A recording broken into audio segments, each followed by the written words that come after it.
Hi everyone, welcome to your assignment webinar for 4.2.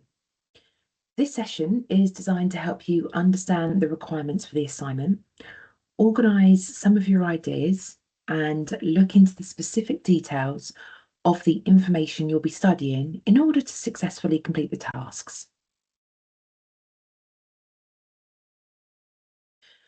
As shown on this slide, you are required to design and create 4 information resources, and these need to be suitable for your current or your future clients. These resources should effectively communicate the key information that is outlined in each assessment brief and be tailored to your audience's need. Be sure to consider the preferences and how best to present the information in a clear and engaging way. For this assignment, you are encouraged to use a variety of methods. If you're looking at a written method, you could consider a leaflet, a poster, a handout, or a social media page.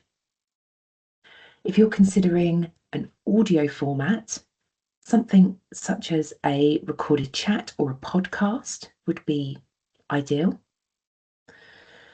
If you're considering a video, something like an instructional video or a vlog might be a good route to go down. Please feel free to choose whichever method suits your assignment best.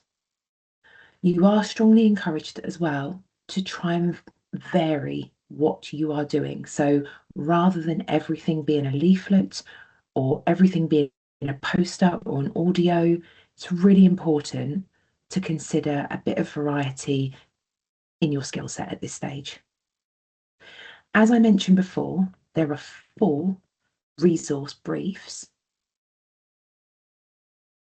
We have the relationship between nutrition, physical activity, body composition, and health. That is resource A.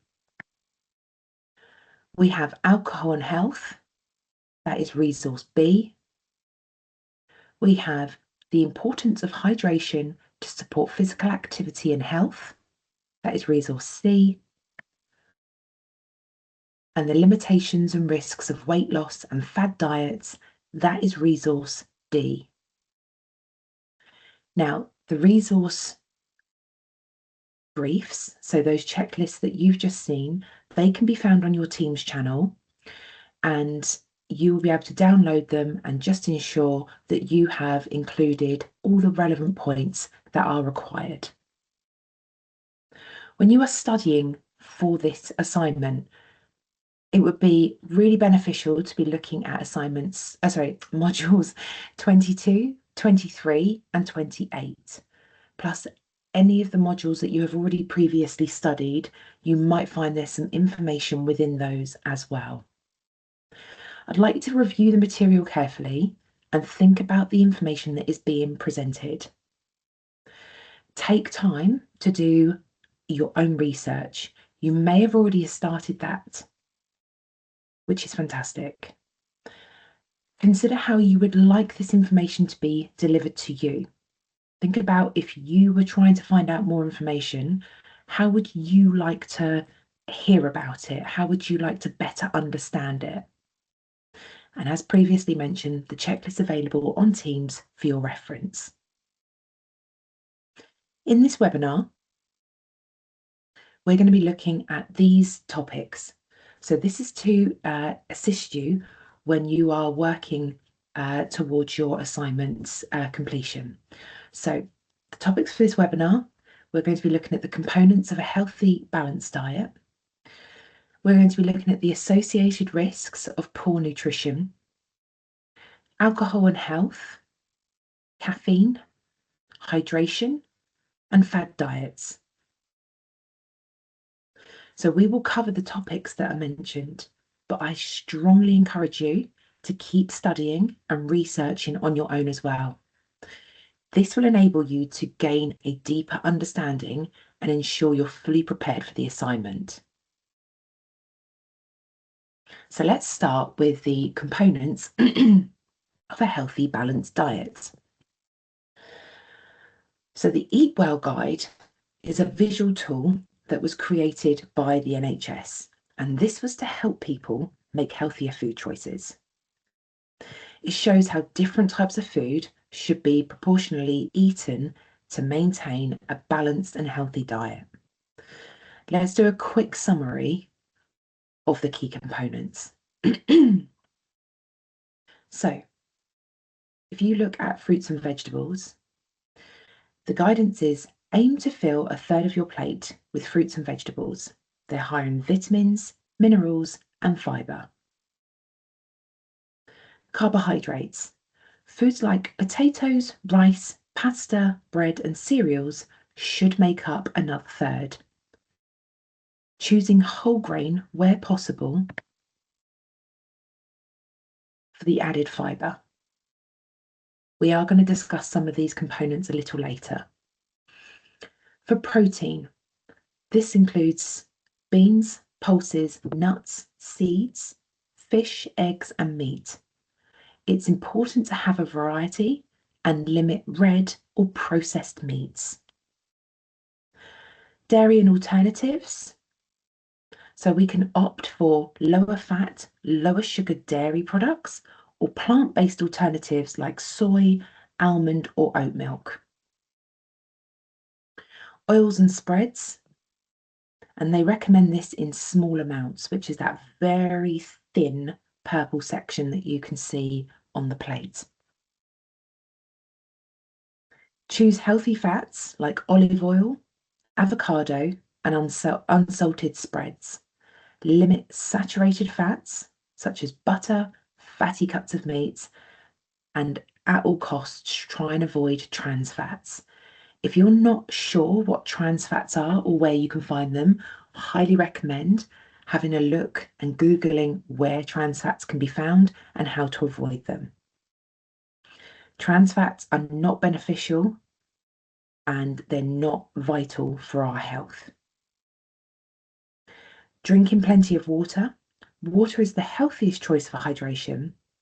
Limit sugary drinks. Try to keep alcohol consumption to a minimum, and we're going to talk about that more specifically later.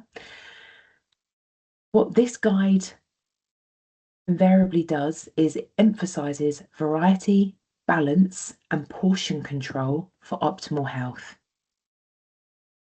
What I would consider, team, is that it's important for you to take the time to consider the information that is being presented and make your own decisions based on it. This will help you develop a more comprehensive understanding and approach to the advice for your future clients. Remember, the Eat Well Guide is just a starting point in industry, and it is vital for you to gain confidence in making decisions around what is correct and what may be considered as misleading. There is also consideration to think about what is considered as no longer relevant. I have summarised what I've just said on that slide there. So you'll have a copy of these slides so that you are able to have it written down. So we're going to move on. What are the principles of nutrition? So what are the associated risks with having a poor diet? So I'd like you to just take a moment and pause this webinar, and I'd like you to think about anything that you consider is an associated risk of having a poor diet. Now, if you're not sure, that's fine. But if you have some ideas, I'd like you to take the moment to write them down.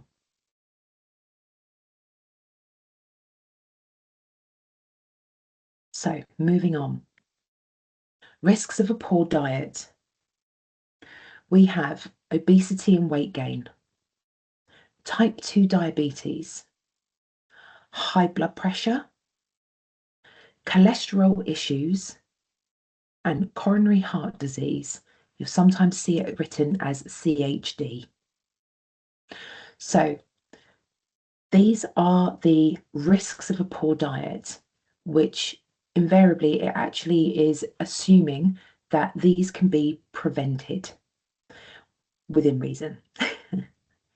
So Please have a look at these in your material that you've been given. They will appear in modules 22, 23, 28.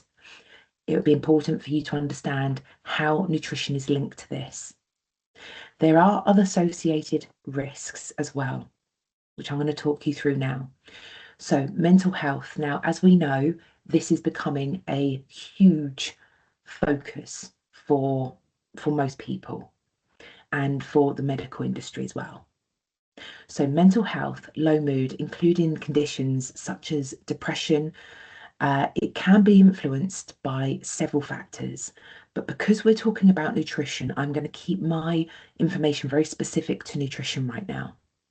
So nutrient deficiencies such as omega-3 fatty acids, vitamin D, B vitamins, remember B vitamins are a group, and magnesium can negatively affect mood and mental health. A balanced, nutritious diet can help improve mental health. The second one is tooth decay. Tooth decay is a breakdown of teeth due to acids produced by bacteria feeding on sugars and starches in the food that we eat. Contributing factors of these is very much linked to poor diet. So high sugar intake and acidic foods contribute to tooth decay. And it's really important that the focus becomes on reducing sugary snacks and drinks. The third one is osteoporosis. Osteoporosis is a condition where bones become weak and brittle, and they're increasing the risk of fractures. It's often linked to a lot of lifestyle factors, but as I say, I'm going to keep this linked purely to nutrition currently. Calcium and vitamin D, and a lack of, is a major contributor to osteoporosis. Dairy, leafy greens, and fortified foods can provide these nutrients. It states on there some cancers. Again, certain lifestyle factors have been linked to an increased risk of developing various types of cancers. We are looking at nutrition here. So a diet that is high in processed foods, unhealthy fats, consider what I said about trans fats earlier, and low in fruits and vegetables can increase cancer risk. Please know that this is not trying to surmise that everything is down to diet or down to the nutrition we eat. This is saying that there are some links, and there are various other links as well, but there are some links and quite a high proportion of links to a diet here. Conversely, antioxidant-rich foods such as berries and leafy greens may actually help reduce the risk. Looking at digestive disorders, digestive health encompasses a wide range of conditions. So from irritable bowel syndrome, which is sometimes written as IBS, to such conditions such as acid reflux and inflammatory bowel diseases like Crohn's disease. Again, keeping this very much focused around diet. A balanced diet which is rich in fibre, so from fruits, vegetables, whole grains, can help keep the digestive system working smoothly. Fibre, which we will discuss later, supports gut health and prevents constipation. I'm just going to keep on this topic for a second. Hydration, drinking enough water, is key for digestion and nutrient absorption. Dehydration can cause things like constipation and digestive discomfort. We're going to look at hydration a bit later on. You've probably heard of the term probiotics, just in case you're not familiar with them. Probiotics, these are what we call beneficial bacteria, and they are found in things such as yogurt, kefir, or supplementation. They support gut health, and they can help with such things as digestive disorder. When we're looking at people's diets and people's intake, limiting things such as spicy or fatty foods. Now, spicy foods are very different. Fatty foods, because some digestive disorders actually worsen when you have high levels of fried foods or fatty foods. So reducing these can improve symptoms. Bearing in mind, when we say reducing these, we're talking about reducing the more inflammatory types of fats, which don't help with general health. We're not talking about removing fat from the diet altogether. The last one on there, excuse me, is dementia. Now, dementia is a group of symptoms that is affecting memory, thinking, and also social abilities. Now, there are several lifestyle factors that may help reduce or decrease the risk or slow the progression down of this. Again, we are looking specifically at diet at this stage. So there is a recommendation that a Mediterranean style diet, which is rich in fruits and vegetables, whole grains, and healthy fats like extra virgin olive oil, have been linked to a reduced risk of dementia and the slowing of the progression of. Each of these conditions can be influenced or mitigated by lifestyle choices, which is making it essential to adopt a balanced approach to our health. Bearing in mind, we are only looking here at diet.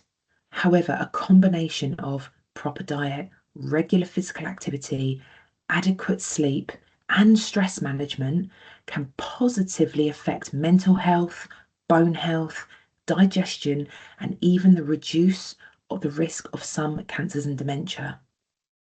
It's really important to remember now that not only are we looking at it from a potential side of fitness, that most people now are realizing that longevity in life is down to lifestyle factors and the choices that they make 20 years prior to any of their risk factors increasing.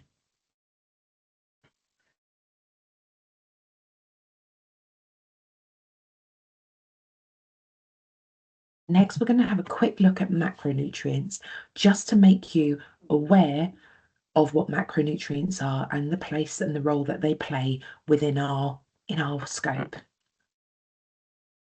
So if you have a moment to write down what your macronutrients are, that would be fantastic. I'm going to move on to the macronutrients just now. So we have three types of macronutrients. We have carbohydrates, proteins, and fats. Macronutrients are what our body needs in varying different measurements and sources, etc., in order to function correctly. So carbohydrates, I'm going to give you very sort of specific details around carbohydrates.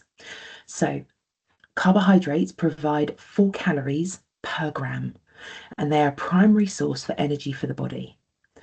So why we need it? For brain function. The brain can only use carbohydrates as a fuel source, making them vital for cognitive function. Gut function. Insoluble fiber, which is found in carbohydrates, is essential for maintaining efficient gut function. Then we have storage. So carbohydrate is stored in the muscles and the liver as glycogen, along with 3 times their weight in water. However, the body can only store a small amount of glycogen. So it's only around 400 to 500 grams total. So that would be 300 to 400 grams in the muscles and 100 grams in the liver. And this storage is enough to last us a day if no food is consumed. So if you weren't to eat for 24 hours for whatever reason, your body would still have enough energy to be able to go about your daily tasks. You've probably all heard of simple and complex carbohydrates. So both type of carbohydrates supply 4 calories per gram. Now, while the type doesn't directly affect fat gain, complex carbs like pasta may help you feel fuller for longer due to its fiber content, and the overall calorie intake, not the carb the carb type, actually affects weight. But as we know, simple and complex carbohydrates, the effect that it has on the blood sugar levels is a very key factor here. So that is worth a research point if you want to, looking at the difference between simple and complex carbohydrate and looking at how that affects our blood sugar levels. So protein, why we need protein. Protein is vital for immunity, muscle repair, and growth. Especially after something like resistance training, muscles need amino acids to repair and build the muscle tissue. Recommended intake is around 0.8 per kilo of body weight. 0.8 grams per kilo of body weight. That would be considered a sedentary human being. If someone is more athletic and they are training and they are exercising maybe 2 to 3 to 4 times a week, they would be recommended to work between 1.2 to 1.8 grams per kilo of body weight. Now, if you've got resistance training athletes, so something like a strength athlete or somebody that works out, maybe 5 times a week at a very, very strong level, you'd be looking at anywhere between 1.8 to 2.4 grams per kilo of body weight. So, for example, if you had somebody who was athletic and they weighed 75 kilos, you would take 1.2, multiply it by 75, because that's their total body weight, and it would give you an answer. That answer is the grams of protein that they would be expected to take, to include in their diet. You can try it with your own body weight. So consider how much you're exercising, considering if you're a sedentary person, considering if you already have quite a high level of protein need, if you're very lean, if you've got a lot of muscle on you. Same goes for endurance athletes as well, because they work very hard. They would also require a reasonable level of grams of protein per kilo weight. When it comes to protein, protein is the same as carbohydrate in the sense of it provides 4 calories per gram.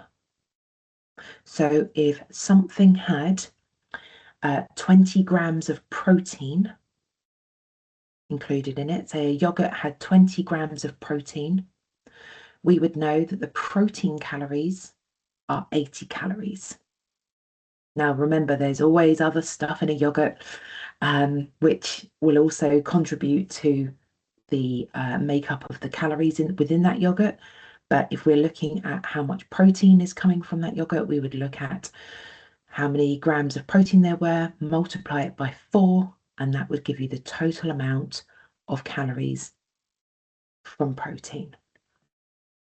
The functions of protein, just to reiterate, is growth, maintenance, and repair of tissues, and also enzymes, hormones, and antibodies. So remember, for immunity, this is very, very important. Calories from fat. So fat is different. Fat provides 9 calories per gram. So very different. Protein and carbohydrate is 4. Fat is 9.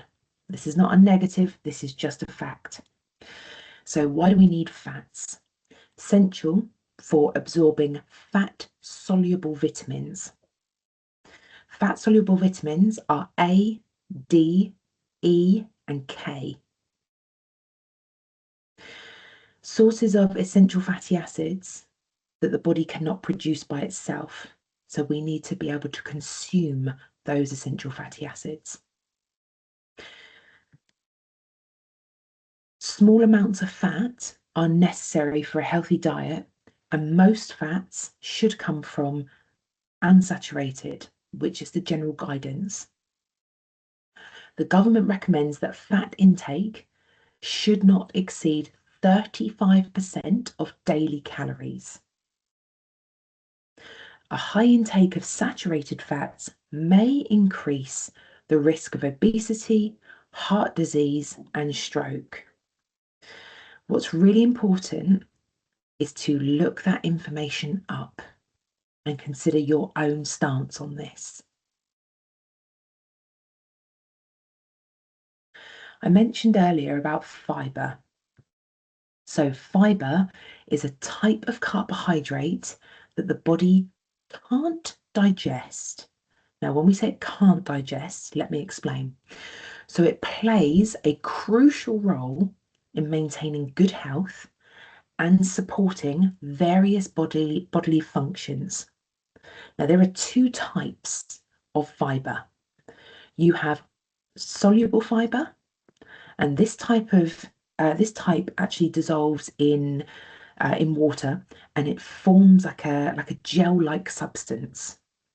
It helps to lower blood cholesterol levels, manage blood sugar, and also helps to promote healthy digestion.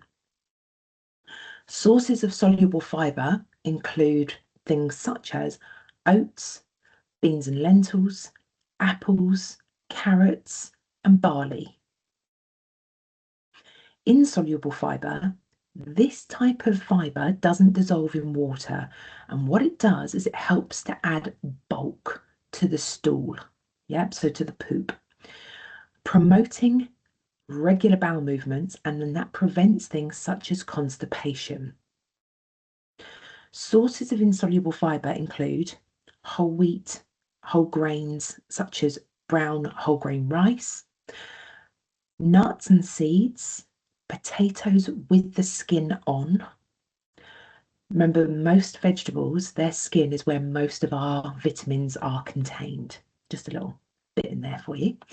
Vegetables like broccoli, cauliflower, dark leafy greens, anything that promotes really good colour is always going to be very, very good for us, especially when it comes to fibre.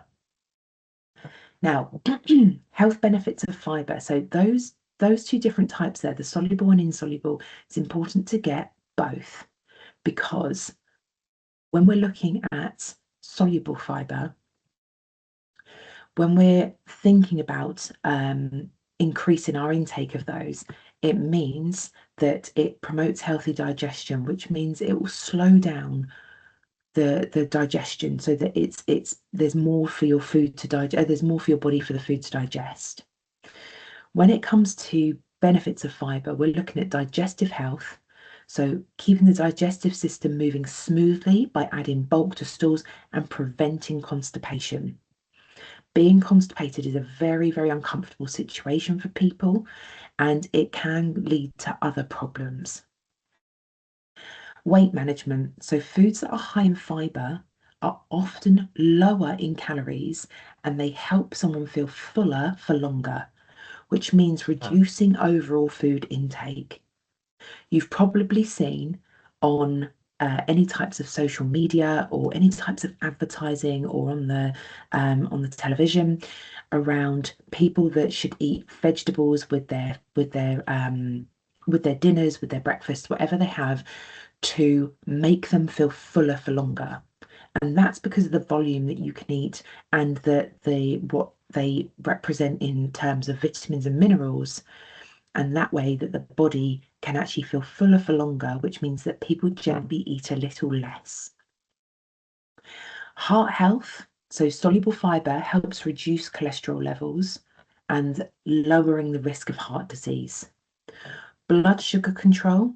So fibre actually helps slow the absorption of sugar, which can improve blood sugar levels, especially very important for those people who have got diabetes. Colon health. So a fibre-rich diet may actually lower the risk of certain digestive diseases like colorectal cancer. Looking at the recommended daily intake for adults, the aim is approximately 25 to 30 grams of fibre per day, but most people will fall short of this. Children, actually, it really does depend on age, but typically it's around 15 to 25 grams per day. The easiest ways to increase fibre intake: eat more fruits and vegetables keep the skins on if you can. Choose whole grains over refined grains. Add beans and lentils and things like that to meals. You've probably seen the trick with spaghetti bolognese where you add in the lentils to opt to taking half of the meat out, and that increases the fiber and also the protein content, including nuts and seeds in snacks or meals. And it's important to increase fiber gradually and drink plenty of water, as too much fiber can then cause bloating or a little discomfort. One of the things that I mentioned was choose whole grains over refined grains. One other thing about our food choices is when it comes to refined foods, a lot of the nutrients and the fiber has already been taken out of it because it's been through a higher process. So consider how you can shop and how you can create your own food from scratch so that you are keeping all the goodness and the different properties of that food within it rather than losing it um, because of the high processed. Vitamins and minerals. Okay, last little bit here. So vitamins and minerals are essential for various bodily functions. Now, despite being required in very small amounts, they actually play a crucial role in chemical reactions and also supporting the growth of bones, skin, and teeth. Fat-soluble vitamins like vitamin A and vitamin D can actually be stored in the body. Vitamin A can be found in vegetables, in liver, in eggs, whilst vitamin D can be found in milk, fish, and eggs.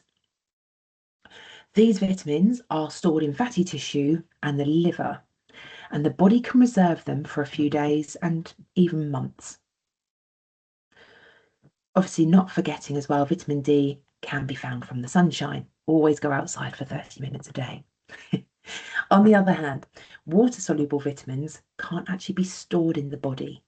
They need to be consumed regularly through the diet. So consistency is key here.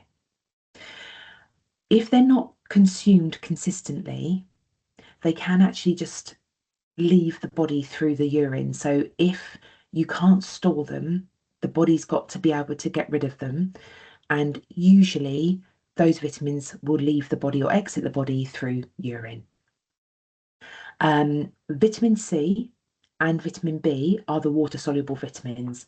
And as you guys know, when it comes to things like flu season, everyone tells you to, increase your fruits and vegetables and start looking, to supplement if you can't do that. The problem is that people usually do massively high doses of these supplementation when it comes down to flu season, and then they still get a cold anyway. Now, the problem with that is, or not the problem, the understanding of that is that if they were consistent with their intake, they wouldn't have as many issues, because if the consistency is there, there would be less chance of them getting a cold. Vitamin B is really important to have consistently because obviously vitamin B is very much about the extraction of energy from our food. All of those can be actually achieved through regular fruits, vegetables, and intake of whole grains. One of the most important things to remember or to consider is think about the the seasons. Look at the seasonal vegetables. There's usually a reason we have seasonal vegetables when they grow in certain times. So try a different fruit, try a different vegetable, see if you like them. It's usually providing you with something that you're going to need at some stage. Minerals are also essential for healthy bones, teeth, and the growth of tissues. For instance, calcium can be found in dairy products and also in vegetables. It's important for bone health. And iron, which can be found in liver, from beans and green vegetables, is crucial for the production of hemoglobin in red blood cells. So just to summarise, fat-soluble vitamins A, D, E and K stored in the body's fatty tissue and liver for extended periods. Water-soluble vitamins C and B group must be regularly replenished as they're not stored in the body and are excreted through the urine. It's really important to remember that a balanced diet will help ensure you get the right mix of those nutrients for optimal health.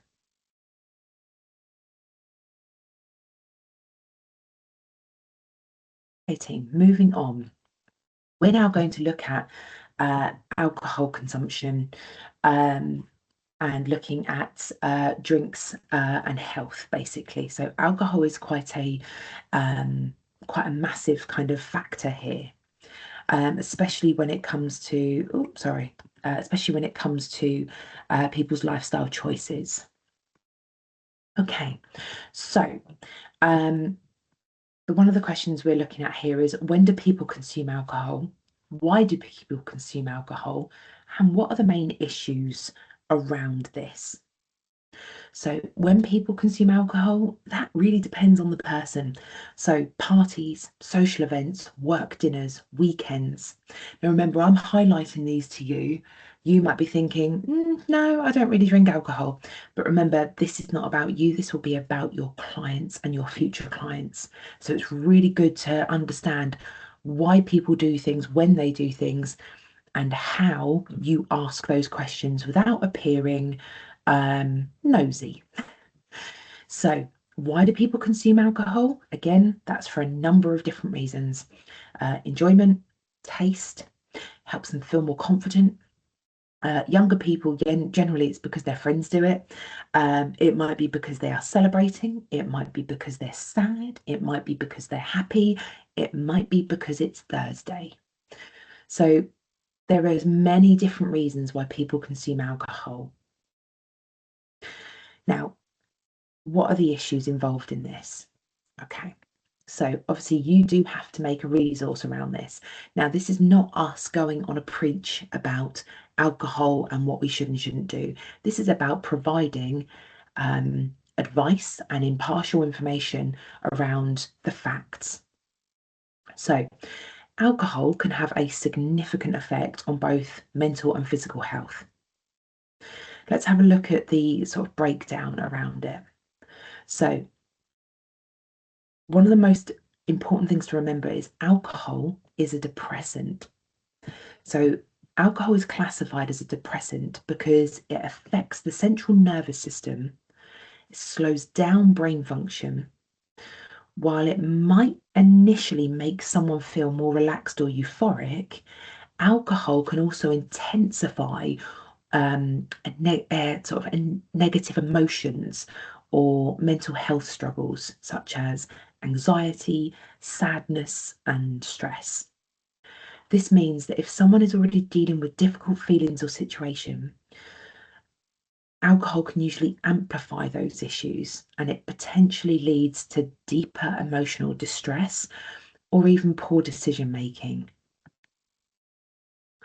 Mental health risk. So over time, regular alcohol consumption can contribute to a mental health problem such as depression or anxiety. The short-term and mood-altering effects can mask underlying issues, and when that effect then wears off, those problems can then feel worse. So this can lead to a cycle of drinking to cope, which only exacerbates the emotional challenges anyway. Alcohols and calories. So empty calories, unfortunately, is what alcohol kind of rings a bell with. So alcohol provides what are often referred to as empty calories. These calories, without significant nutritional value, don't provide anything other than this situation, drinking alcohol and taking on empty calories.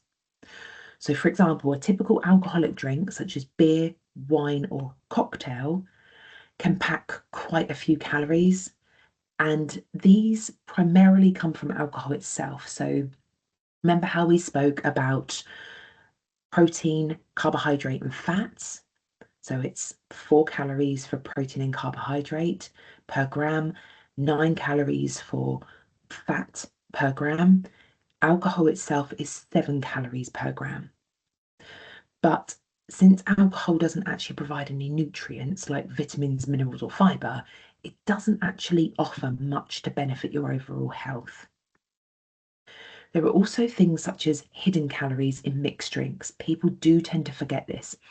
Many cocktails and mixed drinks can be particularly high in calories, especially if they're made with sugary mixes like soda or juice. So, for instance, a cocktail that's made with alcohol, syrup, and soda could easily exceed 200 to 300 calories per serving, which effectively is contributing to weight gain if consumed regularly. The impact on metabolism. Alcohol can also interfere with the body's metabolism. It might slow down the burning of fat for energy while the body processes the alcohol, meaning that people are more likely to store excess calories as fat. While alcohol is often consumed for relaxation or social purposes, it's important to consider the emotional and physical effects that it can have. Drinking can usually worsen mental health problems, and the high calorie content of alcoholic beverages can contribute to weight gain, especially if consumed frequently in large quantities. If someone is trying to manage their weight or improve their mental health, it might actually be helpful to cut back on alcohol or choose lower calorie alternatives and to drink in moderation.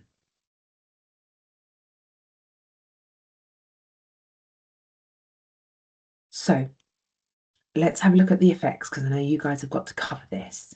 So short-term effects of alcohol, 4 to 6 units.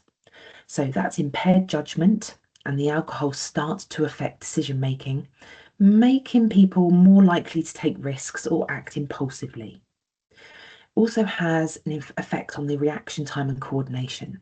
So reflexes slow down, motor skills are compromised, which is why driving or operating machinery at this stage is dangerous.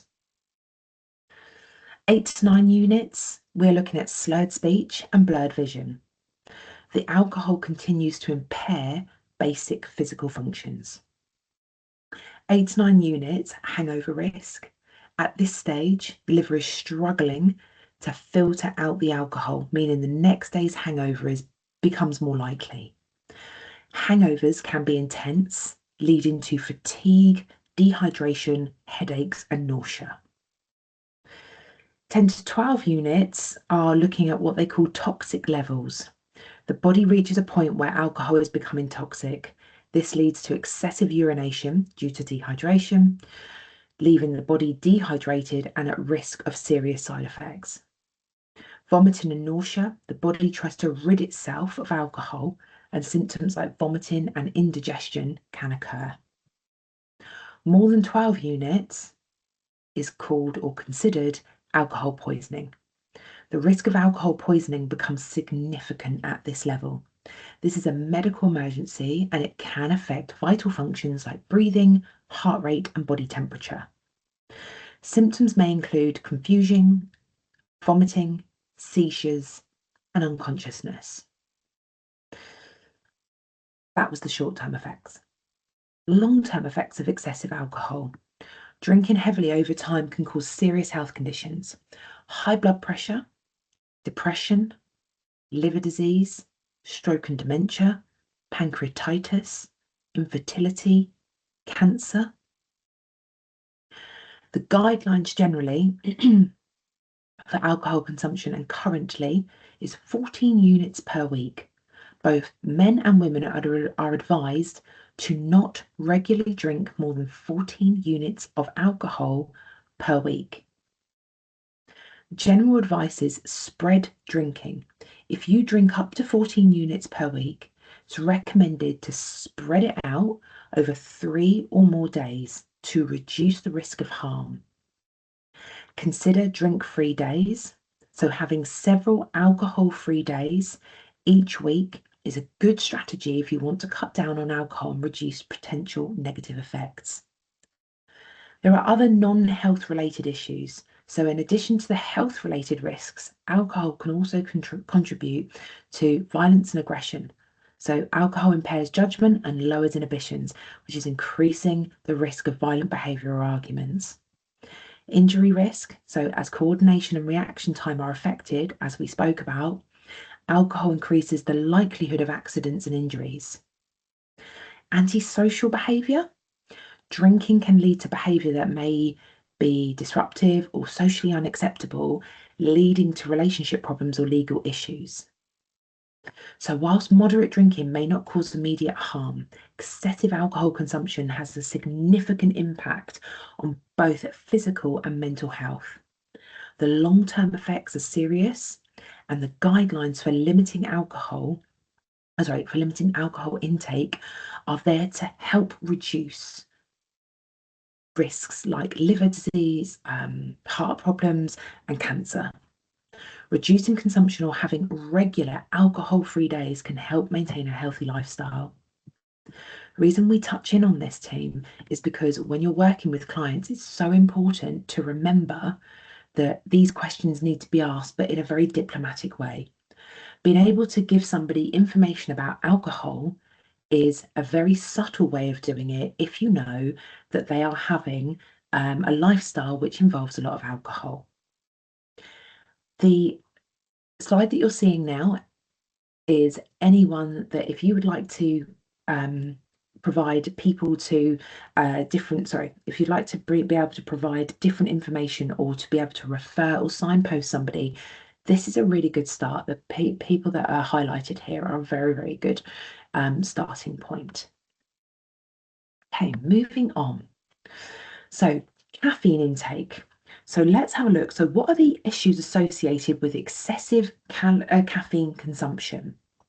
Again, this is not me taking a dig at coffee and tea. This is talking about caffeine itself, especially when it comes to things such as supplementation, because this needs to be kind of highlighted to people sometimes. Okay, so caffeine, when consumed in excess, can have a range of effects on the body. So short-term effects of excessive caffeine. So remember, excessive caffeine is more than the recommended amount. So the biggest thing that it will always affect first will be sleep, the quality of your sleep. So caffeine is a stimulant that can disrupt sleep patterns, especially if consumed later in the day. It can make it harder to fall asleep and decrease the quality of sleep, leaving you feeling less rested. Even if you don't feel wired, the caffeine can still still affect the deep sleep stages, which can lead to you feeling not at your best the next day or maybe even quite tired. When it comes to blood pressure and heart rate, caffeine increases the release of adrenaline, which can cause a temporary rise in heart rate and blood pressure. So this might not be harmful for most people in moderation, but for individuals with pre-existing heart conditions, although sensitive to caffeine, this effect could be concerning. Anyone with anxiety, because of its stimulating effects on the nervous system, excessive caffeine can cause heightened anxiety. Symptoms can include jitteriness, nervousness, restlessness, and in some cases, panic attacks. People who are already prone to anxiety or stress are more likely to experience these effects. Lastly, as well, digestive problems.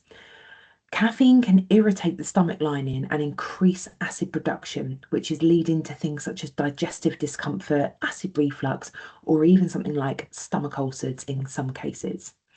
It also acts as a diuretic. So a diuretic is something that causes increased urination production, which can contribute to dehydration. Remember, for every cup of coffee, they recommend to increase your water intake by 500 millilitres. Caffeine consumption and the guidelines. So, the UK doesn't have official guidelines for caffeine intake, but many health organisations recommend limits based on research and safety. So, 400 milligrams per day is considered safe for most adults, which is around 4 cups of instant coffee or 5 cups of tea. Pregnant women should limit their intake to 200 milligrams per day as a maximum. So if they can have less than that, it would be better. Excessive caffeine intake whilst pregnant can increase the risk of miscarriage or low birth weight. Some health professionals suggest that even lower levels are better for pregnant women. Usually they say just have 1 coffee per day. Also worth remembering that caffeine content varies depending on the type of beverage. So, for example, coffee typically has more caffeine than tea, and espresso shots are stronger than regular coffee. So, whilst moderate caffeine intake, so around 400 milligrams per day, is generally safe for safe for most people, excessive consumption can lead to a variety of health issues, including sleep disturbances, elevated heart rates, blood pressure, anxiety, digestive problems. And pregnant women in particular should limit their caffeine to 200 milligrams per day, as too much caffeine can pose risks to their developing baby.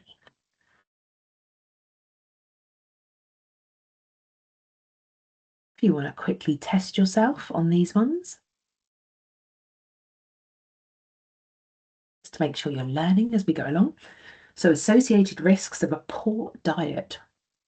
Can you remember back that far? Recommended daily intake of caffeine is, and recommended for alcohol intake each week is. If you need to pause me, do that now. So, associated risks of poor diet, you can have anything around type 2 diabetes, blood pressure, cholesterol, weight gain, weight loss. Recommended daily intake of caffeine is 400 milligrams, but with no official guidelines. Recommendation for alcohol intake each week is 14 units per week, spread across the days if possible, and try to have alcohol-free days. Okay, team, so we're going to go into hydration now. If you need to pause me, take a little breather, move around, whatever you need to do, please do that. So if you've just come back in, welcome back. When it comes to hydration, this is really important and some useful facts around hydration on this one. So UK government advice on fluids is to consume 6 to 8 glasses per day, which is around 1.2 litres in total. 2 litres would probably be a much better recommendation. So functions of water in the body. So we're looking at transportation. Water is the main component of blood, which acts as a transportation system for nutrients, oxygen, and waste products. The blood relies on water to circulate these essential elements through the body. Temperature regulation. Water plays a crucial role in regulating body temperature. So as it evaporates from the skin via sweat, it cools the body down. This is why staying hydrated is vital, especially in hot climates or during exercise. Chemical reactions. Every chemical reaction in the body, including digestion, metabolism, muscle function, takes place in water. The body's cells need a stable water balance to function optimally. Hydration and thirst. Thirst is a reaction to dehydration, so it's not always the best indicator of hydration levels. By the time you feel thirsty, as you can see on that slide, your body may already be slightly dehydrated. So it's really important to drink water regularly throughout the day, not just when you're thirsty. Pretty sure most of us just picked up our water bottle then. Urine colour. So urine colour is quite a reliable indicator of hydration unless you drink too much caffeine. So looking at the looking at urine, clear to light yellow typically indicates that you're well hydrated. Dark yellow to amber, this could suggest you're in mild dehydration. Very dark or very amber, this is a sign that you may be significantly dehydrated and need to drink water immediately.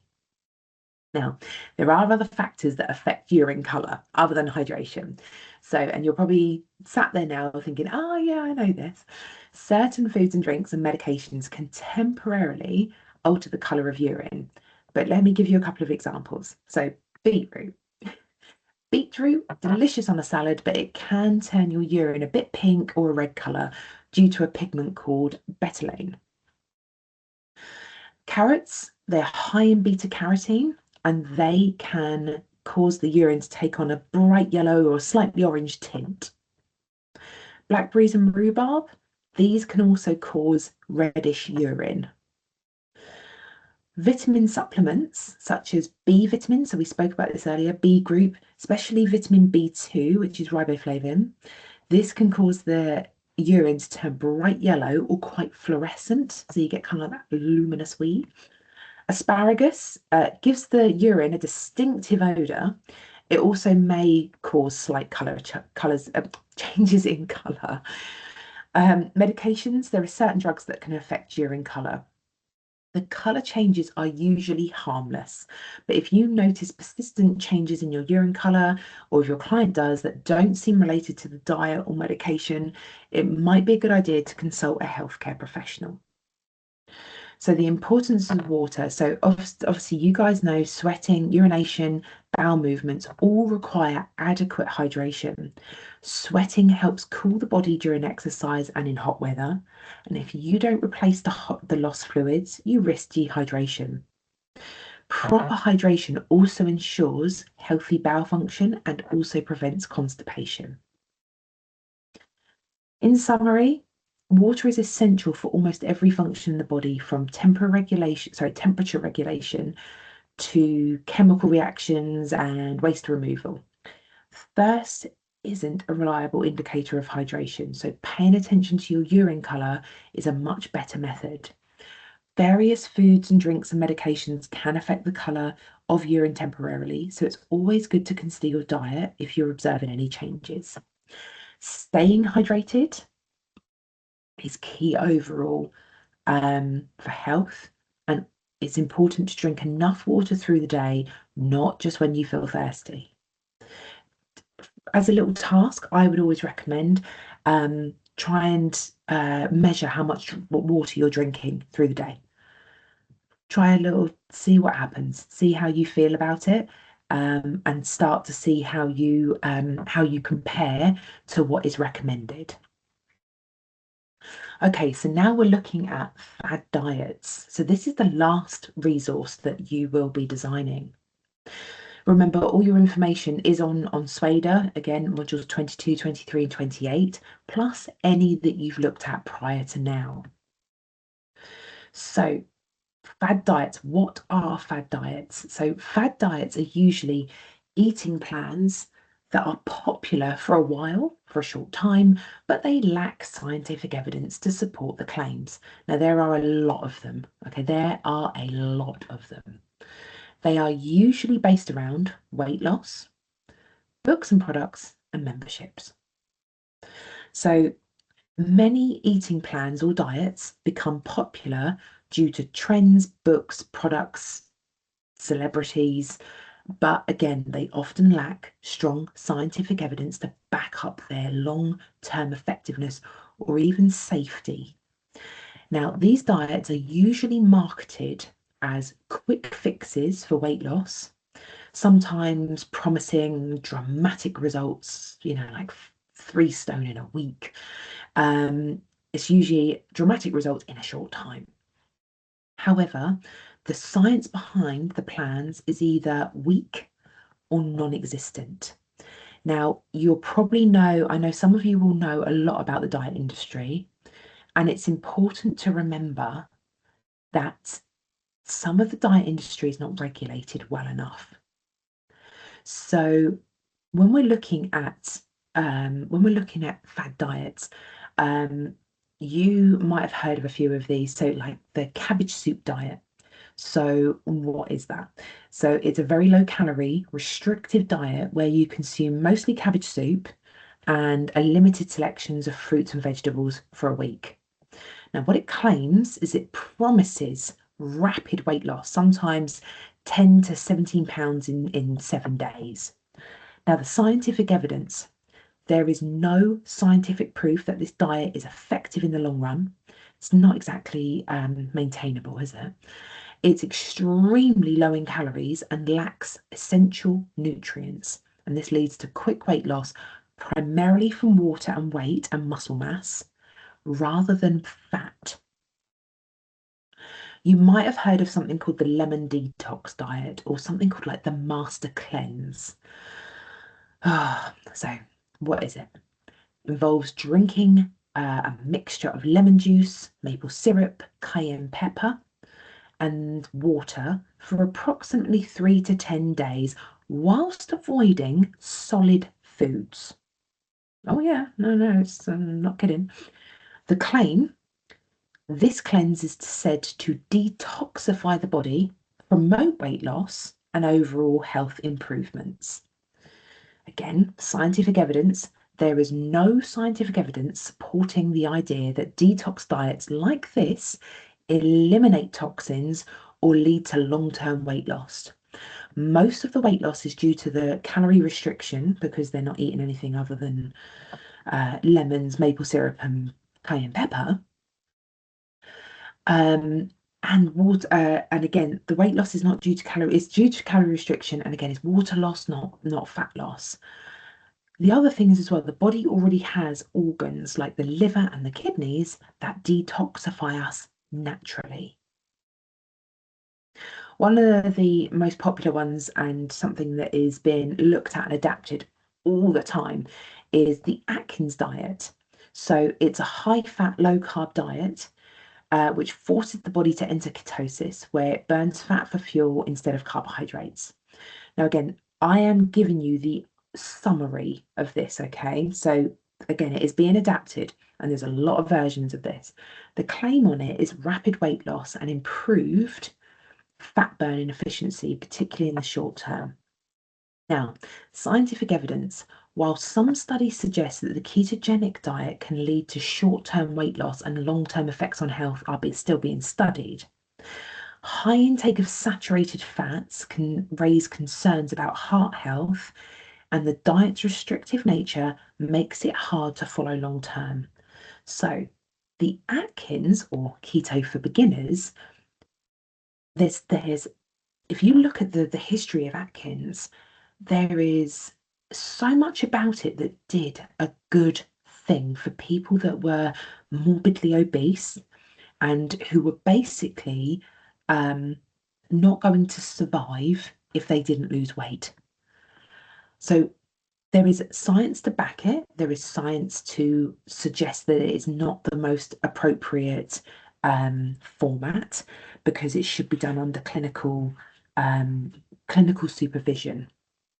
But again, there is a lot of different reasons to suggest that a lower carb diet and a higher fat diet for some people would be very beneficial. I'm going to leave that one with you, okay? I'm not suggesting for a second that yes, this is the diet. It's not, because it's not for everybody. Everything has to be very specific to the person. But look at the history of Atkins. Very interesting. Anything that is a juice cleanse or detox diet is usually consuming fruit and veggies or a limited range of liquids for a set period of time, usually around sort of 3 to 7 days. And again, it's there to promote the detoxification of the body, cleanse the digestive system, and lose weight quickly. So again, like the lemon detox, there's no solid evidence supporting the idea that juice cleanses detoxify the body. So remember, we're always going to look for the science here. We've got something which is called the paleo diet. Again, this diet encourages. Now, this one I'm not too upset about. I've got to be honest, that because the actual principles of this diet are excellent. So this diet includes eating foods that our ancestors may have eaten. So things such as lean meats, fish, vegetables, fruits, nuts, seeds, whilst avoiding processed foods, grains, beans, things like that, and dairy. Okay, so I know people have a very different perspective on dairy and grains, etc. However, the majority of that list, lean meats, fish, vegetables, fruits, nuts, seeds, that's enough to kind of spark my interest. I think, okay, as someone who has studied nutrition, they're not telling you, no, you can only eat lemons for a week. They're giving you plenty of things that you should be eating. There's less chance of something being cut out of the diet, which I like. So it's marketed to as promoting weight loss and reducing the risk of chronic disease. I can believe that. Scientific evidence. While the diet encourages whole foods, the restrictions of grains and beans and lentils is not necessarily supported by scientific research. Okay, so it might be difficult as well for our vegetarians and our vegans. Some studies show benefits in the short term, but more research is needed on the long-term effects, especially with regards to heart health, as the diet can be high in animal fats. So there are elements of this diet that are very, very supportive towards a healthy lifestyle. I'm not saying all of it is, but some of it is. Now, I could talk forever about things like this. However, for you guys, it's important that you can make your own decision on it. The reason I know what's what in these sorts of things is because I've spent years and years looking at different diets, at different nutritional research, and making a decision around it. So it's really important for you guys to make your own decision around it. Now, when it comes to things like books and products, many of the diets are heavily promoted through books, online courses, products such as supplements or meal plans, which make the diet sound much more legitimate or scientific. However, it's important to critically evaluate any claims about dramatic weight loss and use your basic education and think, why has that person lost weight? Yeah, how have they got health improvements? It's so important to try and remember that and try and work that through. That will make you a much better critical thinker. When it comes to memberships, some of the trendy diets or the programs also come with memberships or subscriptions. So meal delivery services, coaching, exclusive content that promise to support your weight loss journey. While some memberships provide guidance or support, they often lack the long-term science backing for the diet they promote. So in conclusion, while some of these diets may lead to short-term weight loss, they often lack the scientific evidence. Many rely on the extreme calorie restriction, which is not healthy and not advised, or the elimination of entire food groups, so low fat, low carb. And this can be very unsustainable and it can lead to nutrition deficiencies. So for sustainable long-term weight loss and health, it's generally best to focus on balance, whole food-based eating habits and regular physical activity rather than relying on quick fixed diets. Always make sure people consider having a consultation with their healthcare professional or a registered dietitian before any drastic diets are taken on board. These are the sort of fad diets that you see a lot of, team. So just FYI, this is what we see in the day in the life of a fitness professional.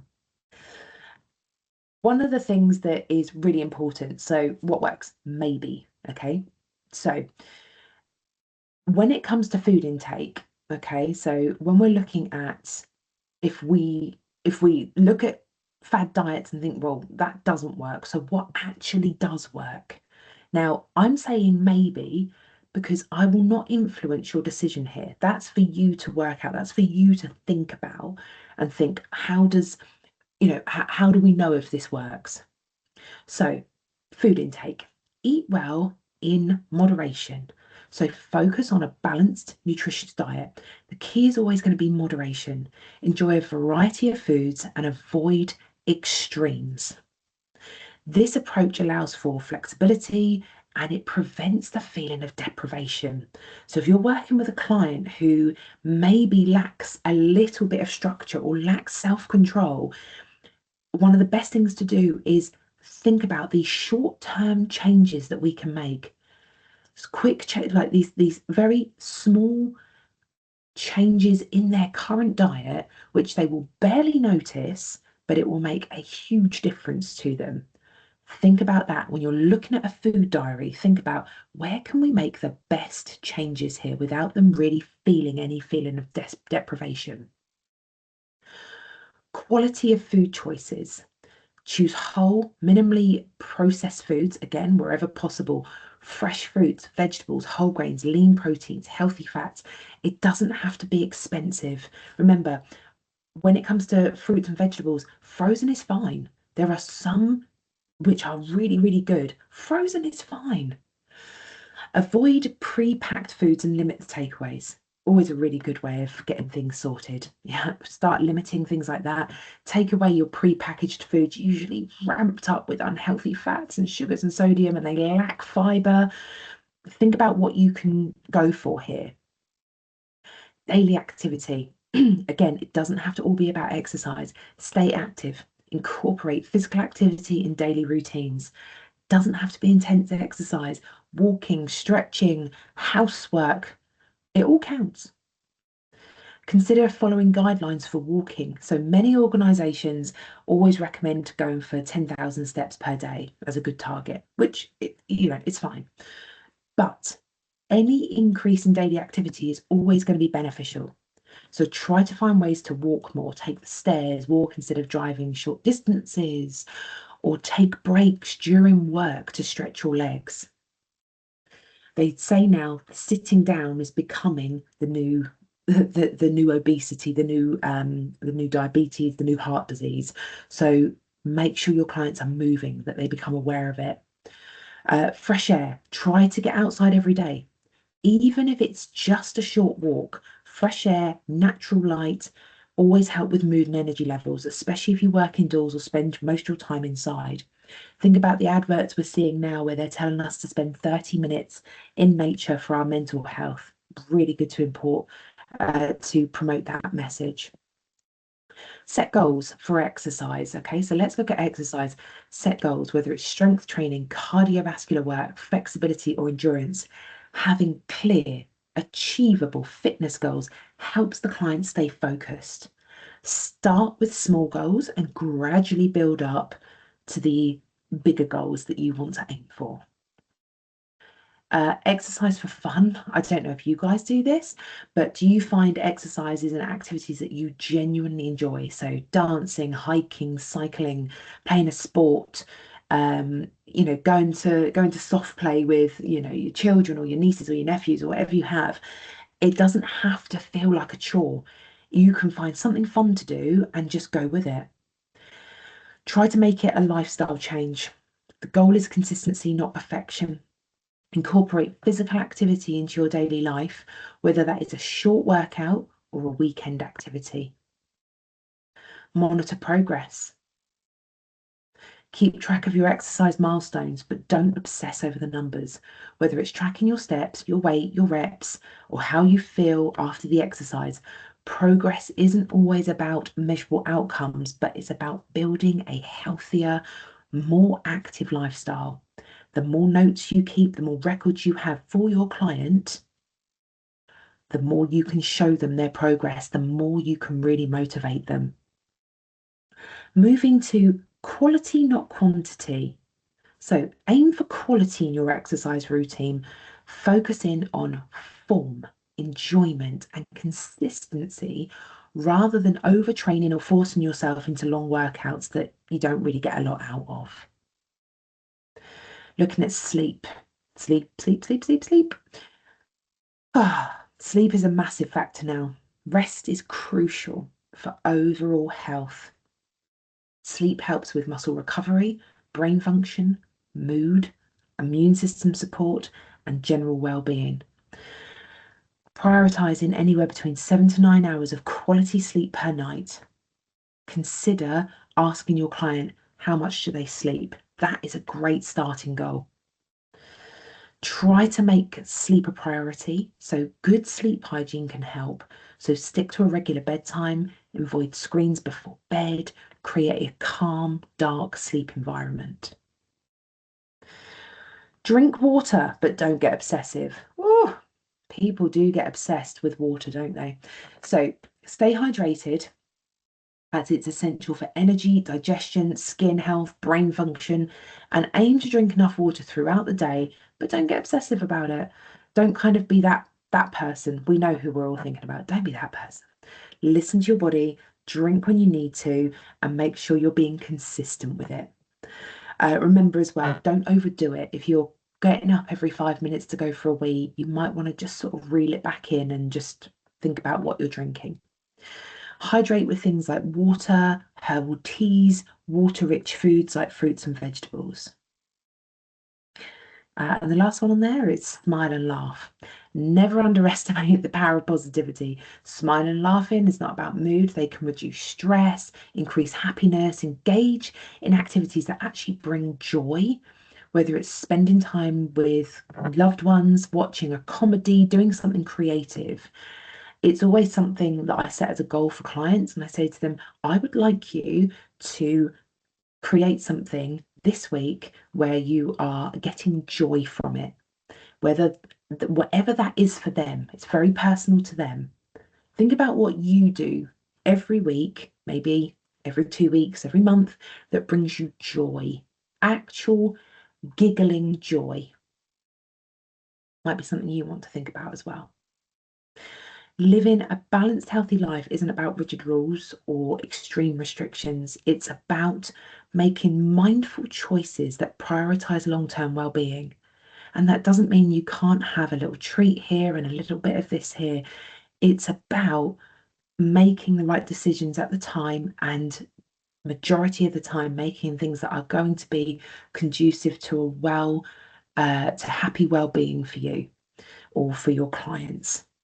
By eating a balanced diet, staying active, exercising for fun, prioritizing sleep, staying hydrated, taking care of your mental health, the clients and yourselves as well, included if this is something you're doing for yourself, will stay on a really, really strong path. And it's going to help you feel like your absolute best. It's always easier to go back to the basics. Start looking at, if I'm not feeling my best, what isn't working? Go back and start at the basics, start looking there. Team, thank you very much for joining me today. I really hope this webinar has been helpful to you. Good luck with 4.2, and I will see you on your practical days at some point. If there are any questions about any of the content that I have delivered today, then please let me know. I will be happy to answer any questions that you possibly need.